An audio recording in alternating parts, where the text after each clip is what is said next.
Hello, fellas. How we doing today? Good, Andy. Good. Thanks for coming on again. Of Um, course. so Lots we to should talk have about. we got a lot to talk about today, and I know that. Hmm. Well, guys, 6 games to go to the regular season, and as we taped it, for the first time, all since April the 5th, the Mets are actually not controlling their own destiny and are out of a playoff spot because Cincinnati Reds has a tiebreaker with them.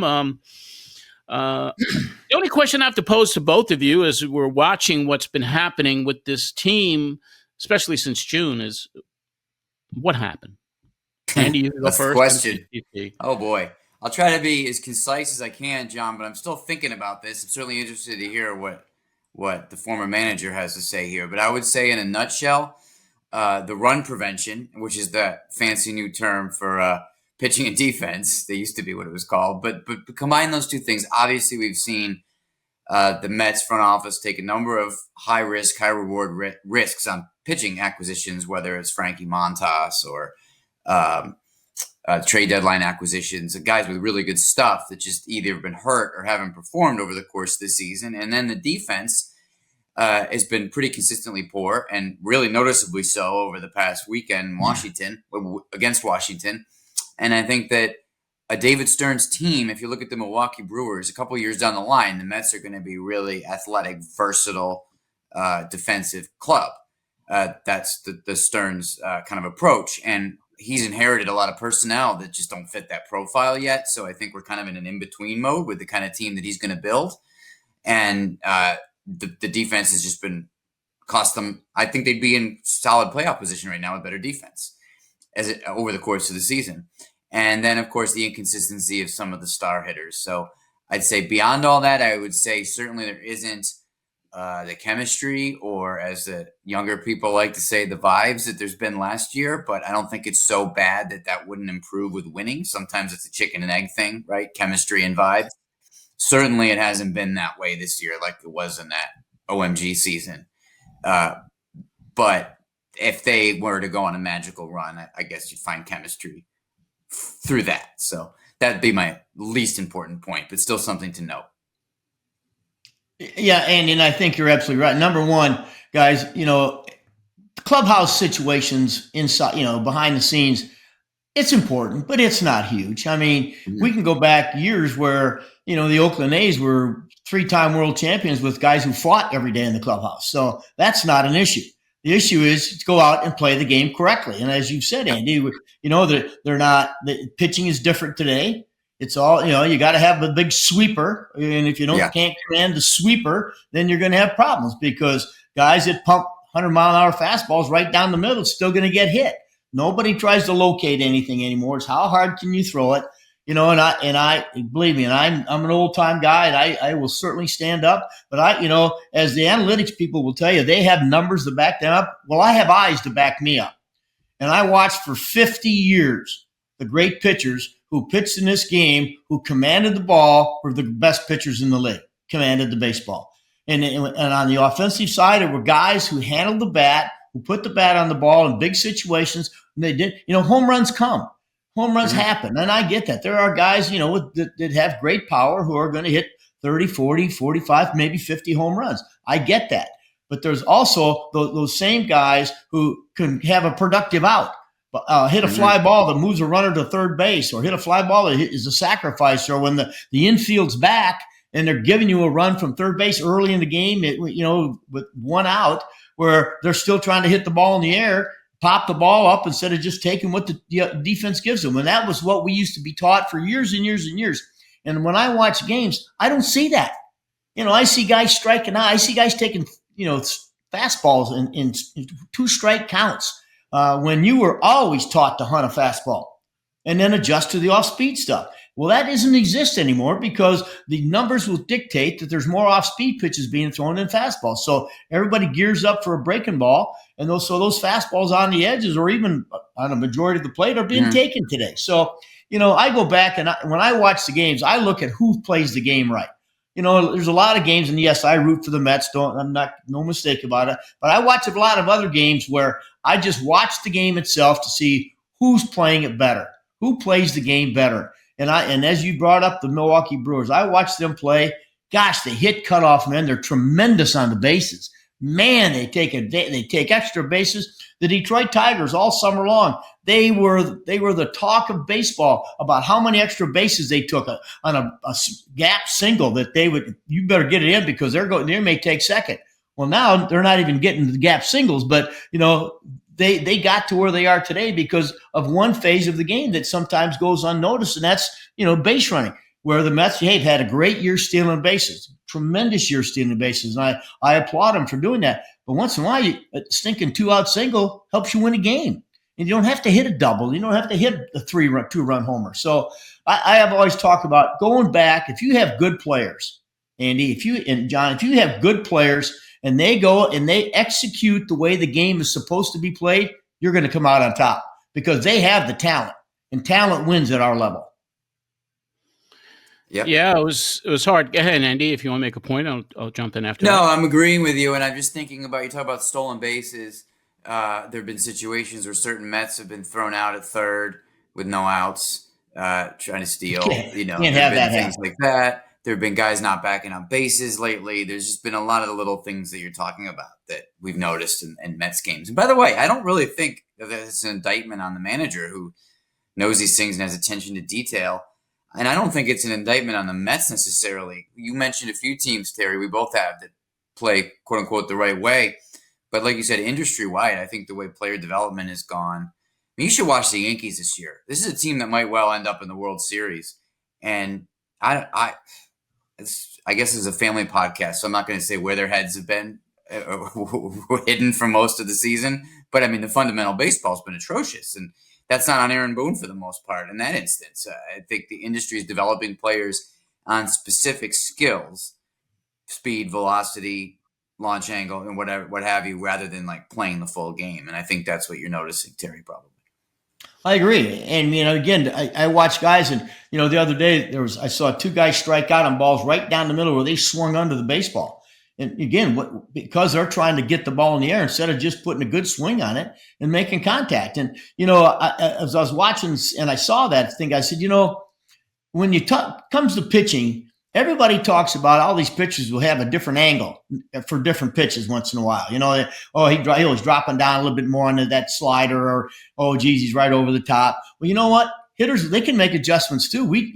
I saw some of the best young hitters in the game, Jack Clark and Dave Parker, and a lot of guys came up. They swung down through the baseball. They created backspin. They didn't have to hit when they hit the ball in the air. It was going a long way. And now it's about if you miss pitch underneath the baseball, okay, it may be up in the air, but sometimes fly balls are. We used to call them routine outs, where that bouncing ball.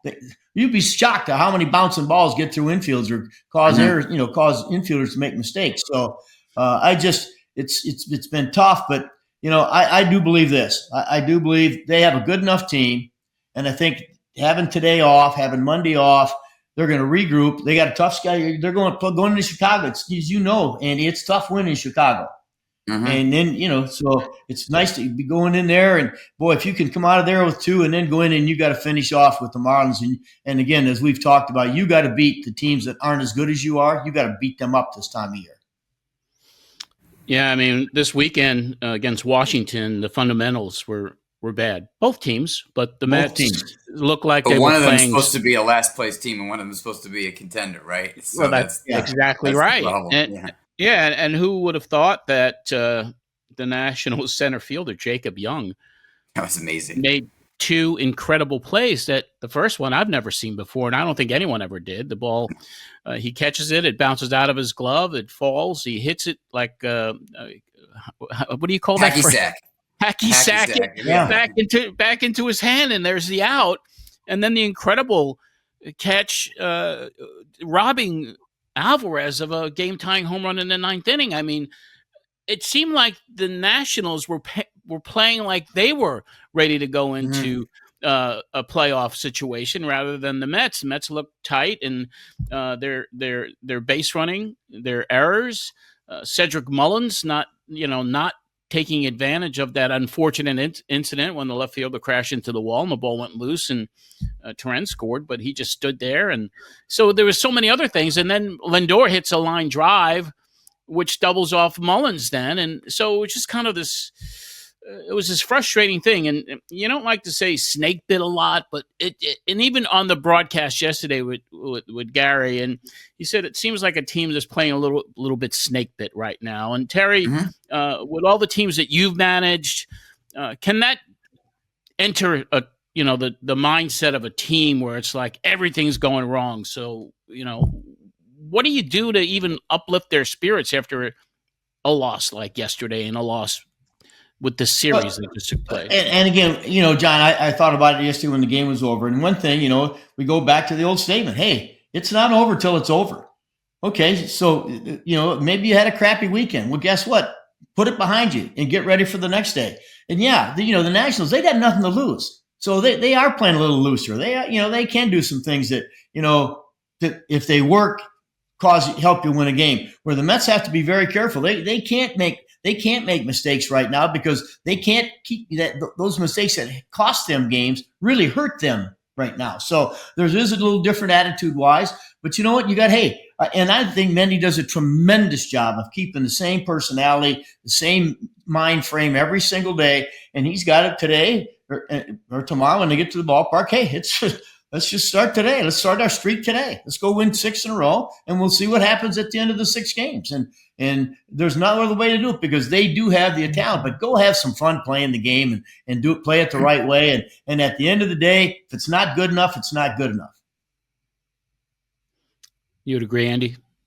Yeah, it's interesting. When the Texas Rangers were in town 2 weekends ago, someone from that club, whose opinion I trust, said the Mets are playing not to lose. And, the Rangers have since fallen off a little, but they were just young. Seager and Simeon were hurt, and sort of similar to the Nationals. They were just playing free and easy because all the expectations are off for the year. And then they went on a little run. And it must be hard to play with no pressure when there actually is pressure. Like the Mets had no expectations last year. That was part of the fun. No. Yeah. But you can't have that, and especially as a New York team with a high payroll very often. So I guess you have to learn to play with that pressure, and that's obviously a harder thing to do. That part reminds me a little bit of the 22 Mets when they had won over 100 games in the regular season. And I was talking to Adam Ottavino, who was on that club when he was in with us with SNY, and we were just casually talking about it. And he said something like there was probably something about once we got into September, you remember there was that Braves series that went sideways and then playing poorly against the Padres in the playoffs. And Ottavino said, the psychology of being the hunted and not the hunter probably got us a little bit. And I thought that was a good way to put it. Mm-hmm. That's a great way to put it. But, and again, when you're on a good team and you're in the big leagues, guess what? Pressure comes with those being in those situations. Sure. And that's where, and to be honest, that's where the good players, we talk about it, and you and I have talked about it for a long time. The fear of failure. You cannot let that enter your head.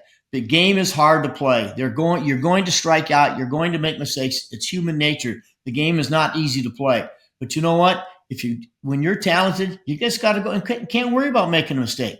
Go out and play the game hard. Go play, run the ball out, do all the things you're supposed to do. And you know what? If you catch a break or a ball takes a bad hop or something, if you play the game right, again, talent wins at this level. And they have good talent, and that's why I'm saying I really think this next 6 days, I think they're going to step it up. But I don't know who it is in the locker room that's going to have the fun part, and maybe they need to go find a singer and bring him back, let him sing, do the rap songs or whatever it is that gets you going again. But I think they're going to be fine. It's just that at this time of year when you lose tough series like they just lost, boy, it can really come back to bite you. What would be the MLB rule on adding Iglesias, but only after September 1st, but only for music? Are you allowed to add a musician to the roster? I don't know. That could be a new rule. I know one thing. If Shohei Ohtani had to sing, they'd probably make a rule that he could come back and sing. That's I know that. It'll be like the DH thing that they did for Ohtani a few years ago, right? Music only for Iglesias. Bring him back. That's right. Yeah, it was great to see him get such a warm reception when he was at the ball at Citi Field last week in the tribute video. But this season has been remarkable in the fact that the team has been extremely streaky to the point where I have a graphic that was posted that if Marsh, if you could pull up that graphic on what the streaks of the Mets were this season. All right, let's take a look at this graphic, which it was revised for the last 5 games because now they're actually 4-3 now. But when you take a look at the first 69 games, obviously they were on a roll. It looked like it was going to be one of the most amazing seasons in franchise history. And then the next 17 games, 3-14, streaky again at 14-6. Just take a look at those numbers. I mean, that's kind of an incredible roller coaster pace for any team to be on with the expectations of making a World Series. I don't know what to make of that. I got to leave this one to the former skipper. How does a season happen like this? Yeah, Andy, we used to talk about it all the time. Winning streaks are great, but the one thing you got to stay away from are big losing streaks. If you lose 3 in a row, okay, pick it up and go win the next 3. But you start losing 8 and 10 in a row, they're tough. 10-game winning streaks are tough. So, you try to be as consistent as you can. That's why they tell you, you play, 700 ball at home and 500 ball on the road and you're in the playoffs. So, but those big losing streaks like at 2-14, those kind of things, boy, they're tough to make up in a major league season. And, you look at all of the little things that happen during those times and you come back. I used to sit back when the season was over and think about certain games where, maybe perhaps it was one of my decisions or perhaps something that happened that you said, that's what we can't have that happening. We have to fix that. But, and those are tremendous streaks, bad streaks as they were opening up with the way they played in the beginning of the season. So, yeah. But, it could be injuries. It could be all sorts of things. That's why the game's hard. And that's why, to be honest, it's a marathon and you got to understand every team's going to go through those things. I mean, I sit back today and look at the team that was supposed to win 125 games and they're fighting. They're going to fight their brains off now to keep from being a wild card. So so it's there's no givens in baseball. No, it has been a weird season that way. I think that's in slight fairness to the Mets. We should mention they're one of 2 teams possibly having an historic collapse. That's weird that them and the Tigers obviously to happen in the same season. All these winning, you mentioned the Dodgers, Terry, the Yankees and the Mets have had very similar seasons until the Yankees have finally found their stride at the right time. All these ups and downs have been league-wide. I have no idea if there's any trend that can explain this or if it's just random, but it's been a season of this. It's easy to hyper-focus on the team that we cover and talk about and you root for, John and Terry, but I guess for some reason, that's been the league this year too. I agree. Very, very much so. It's but when you take a look at the Mets not being able to, only winning 1 road series this year when it comes down to the road trips, there's a lot of challenges they have coming up. And then when you talked about injuries, Terry, the Mets injuries on the pitching side of it have been incredible. The arm injuries, 46 different pitchers used, maybe 47. I don't know, but I think it broke a major league record for different pitchers used over the course of a season. Additionally, when you have Griffin Canning, Danielle Nunez, Drew Smith, Frankie Montas, and now possibly Tyler McGill and even possibly Reed Garrett. Yeah, he looks like he needs facing potential Tommy John. That is an incredible list of injuries, and then you combine that with Christian Scott, Max Kranick, AJ Minter, Danny Young, Drew Smith, and it doesn't even include those injuries that plague Sean Manaea, which are not arm related, and even Kodai Senga. How can any team have consistency when you have that type of turnaround on your starting and your relievers? So there's a pitching problem here with this organization and baseball wide, I think. I agree. Think it's more. Yeah, sorry. Go ahead. Go ahead, Andy. Go ahead. No, I just probably going to say the same thing but we do agree on this that it is industry wide and it goes to the points Terry was making earlier in the show. Yeah. Not just spin and velocity and the emphasis on that, but also usage. Why are all these relievers dropping? Because they're having asked to give their teams 5 innings a game as a group. I think it seems pretty clear why. And teams, I think the Rays were a team that really started this about a decade ago, but it's kind of like use them up, wear them out, toss them out, get a new one. If you bring in a reliever, ask him to go max velo and spin for a year or 2, then he needs elbow surgery. So that's kind of been the way it is in the industry. It's harsh, but I don't think it's a Mets thing. I agree, Andy, but what you just said is exactly what's going on, because it's all about power now, and not pitching. It's throwing. It's just, hey, you can throw as hard as you can, and for as long as you can, we'll get somebody else in there, and that's what's happened. You used to be able to manage your bullpen. If you had a guy that gave you 3 innings tonight, you knew he might need 2 days off. So in one of those days, you were going to need a starting pitcher to give you that extra 6 outs, maybe. It gets it maybe into the 7th inning, and you took your beating. But now they just send him out, bring somebody else in, and it's a revolving door. And so you use a guy tonight for 1 inning, he's out because you're going to need somebody else, because you're not getting linked out of your starters. You're not getting linked out of your starters because, again, it's all about making sure you try to keep them as healthy as you can. And I don't have the answers. I can just, from the outside looking in, I always go back, and I'm very, very lucky to be around some of the great pitching instructors of the game who I talk to on a frequent basis, and they all go back to, they just don't throw enough.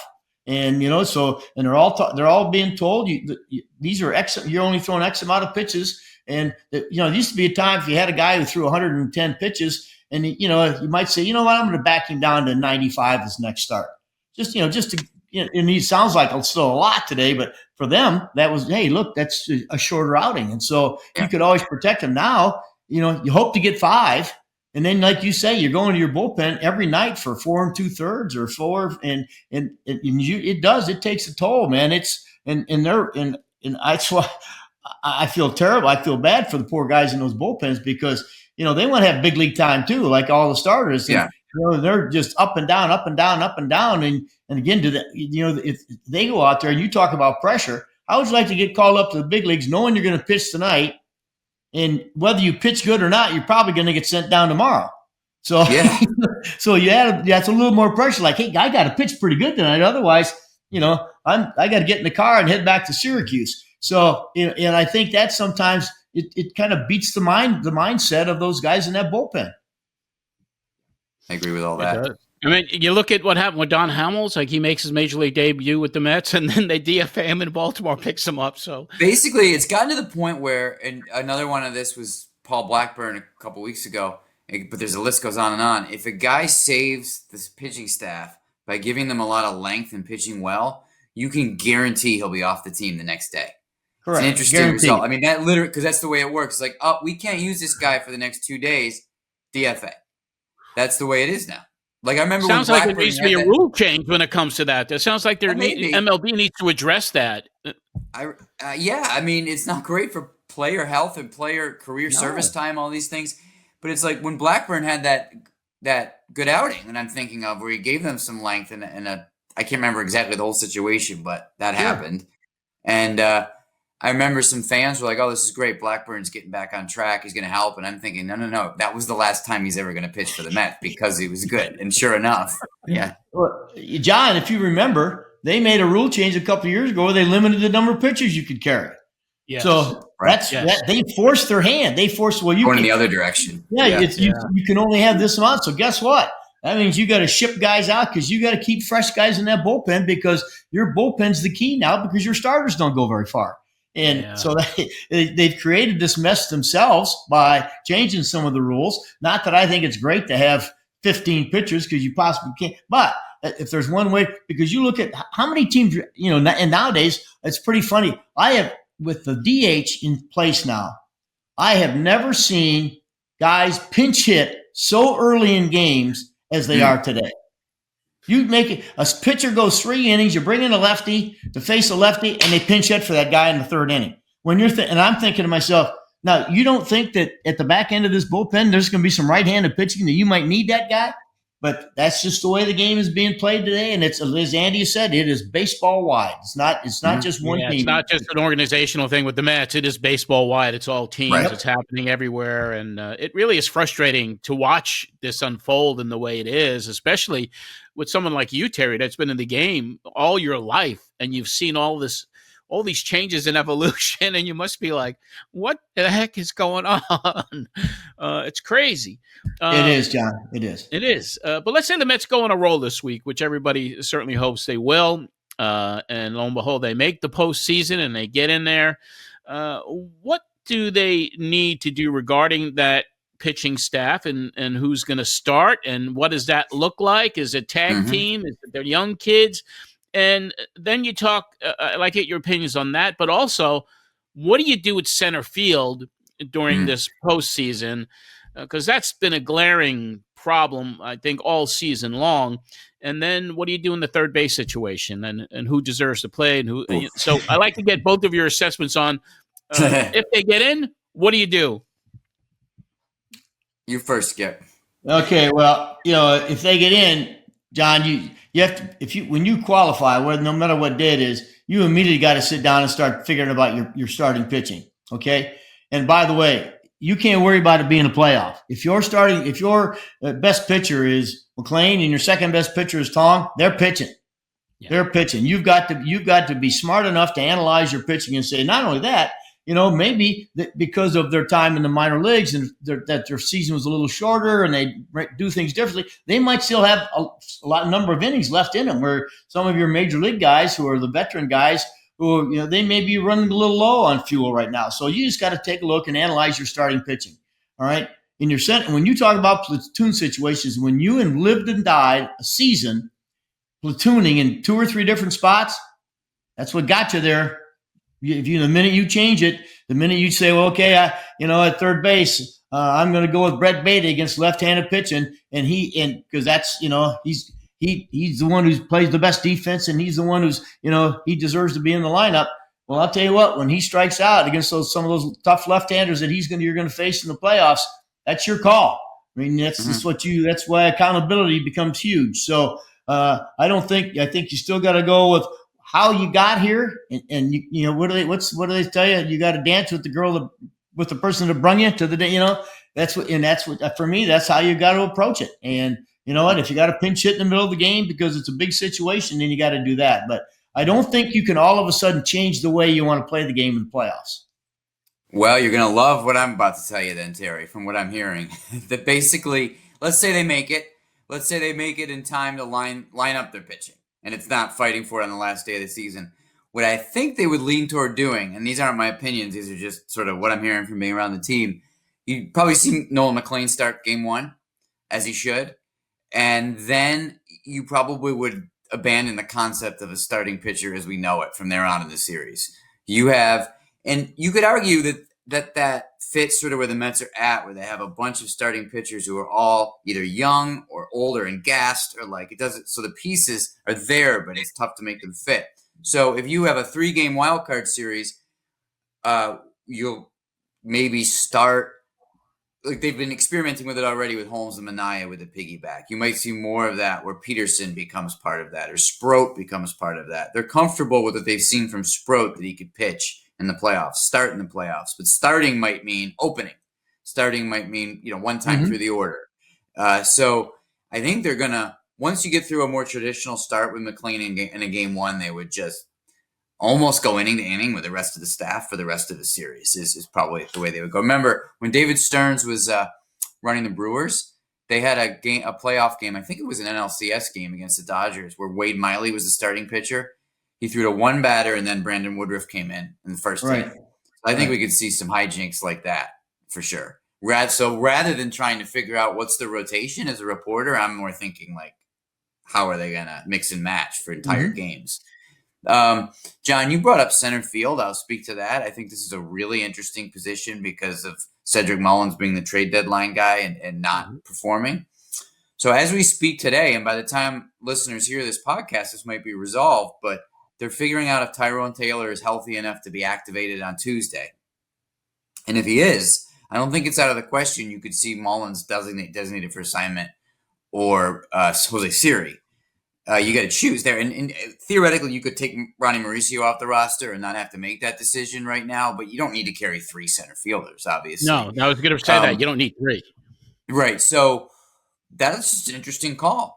Is it after all this trade deadline stuff and Mullins and everything, are you back to your best center field as a platoon between Taylor and Jeff McNeil? Maybe.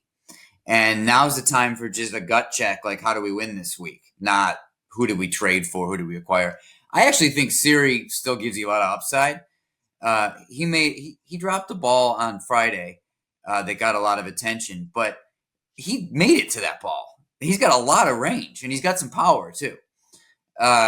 Mullins has shown nothing as a Met. So, Tyrone Taylor doesn't hit much, but he's a winning bench player. So there's just a lot of decisions to make here. But if McNeil's in center, now all of a sudden you have to maybe put Beatty at second and Vientos at third, which significantly weakens their infield defense. So there's a lot of different things to consider here. I'm glad they're not my decisions. They're tough ones. They're tough decisions for sure. Finally, let's turn it around on the other side. If they don't, if by chance they don't get in and the season is over, first and foremost, they drew 3,182,057 fans this season. It was the largest attendance at Citi Field since they opened. Steve Cohen challenged the fans to show up, and they did in record numbers. But Cohen also put his money up. So he did what he had to do. He got Soto. He re-signed Alonso. Plus, with that luxury tax, it cost exponentially more. So Cohen did his part. The fans showed up. Citi Field had a party atmosphere for most of the season. It was an exciting place to be. And me as I do this podcast, right? But I also invest in the team. I'm a season ticket holder. I've had a 20-game plan. So, and I pay for the parking and I do all of that. And you leave a season if they don't get in there totally frustrated. Can you compare the Soul 7? You can in a way, but it was done differently. It was a different way to not get in. So what does the front office do at the end of the season if this team, as it's constructed, don't make it? I mean, what kind of changes can the fans see in 2026 if this goes south? Well, that's a big question. That's a big question. So I want to preface this by saying I'm speaking completely speculatively here, just in different things you could all do. Speculative. I'm talking about how I've talked about earlier how Stearns wants better defense. So toward that end, you could see them moving on from Alonso and Vientos, right? Those aren't Milwaukee Brewers type defensive players. That's one thing. Obviously, one would be signing elsewhere in free agency. One could be a trade. Soto's not going anywhere for a long time, nor should he. No. Do you see if there's a trade market for Lindor? There's the Blue Jays could lose Bo Bichette, and that's the one owner with more money than Steve Cohen. Yeah. Again, total speculation. Just thinking, if you're thinking that you want to do something dramatic with this team because of what happened this year, that could be an option. You could also look at trading a Nimmo in a similar situation, but I think Lindor is probably more movable than Nimmo at this point in his career. But has Lindor given you his best seasons already? Everybody gets older. Would now be the time to build a team around Soto and the young pitching?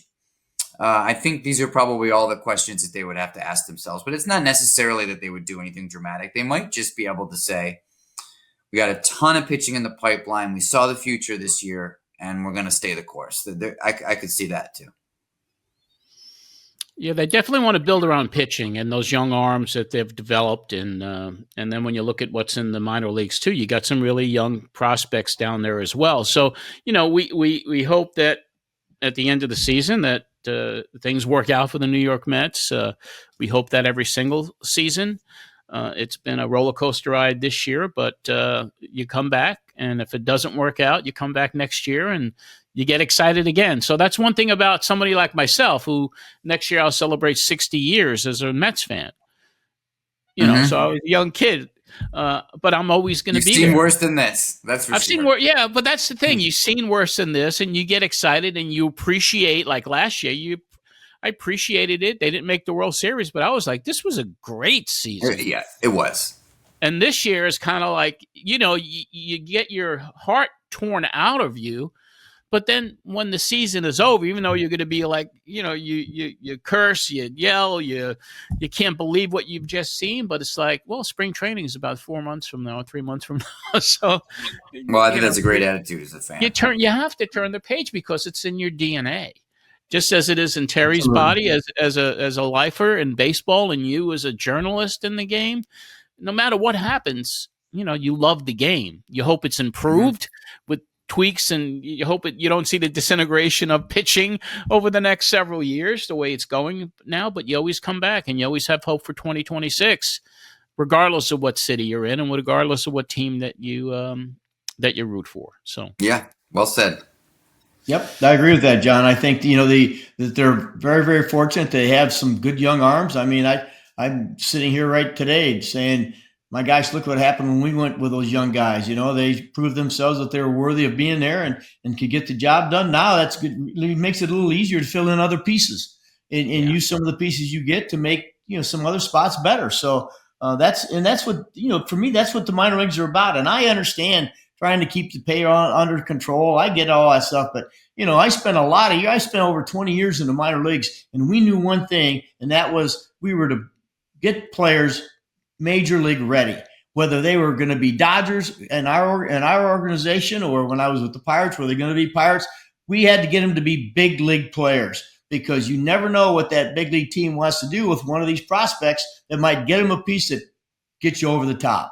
And that, for me, is what the game has always been about. And I understand, nobody wants to trade prospects. Well, guess what? The Hall of Fame is filled with a lot of guys who were prospects who got traded because their move helped their team get to the World Series. The ultimate goal was what you want to do. And, the Bagwells and the Smoltzes and those guys, they all got traded to make their other team, so that their team could get a piece at the time to help them when they were a young minor league player. Okay, yeah, you tip your hat to them that they became Hall of Famers. But you know what? Winning at the big league is hard. And to sit here today and say, well, if we do this, we'll win in 4 years. You cannot say that. That is absolutely impossible. If you got a chance to win now, you better win now, because you can't look down the road and say, oh, in 4 years, we're going to be really good.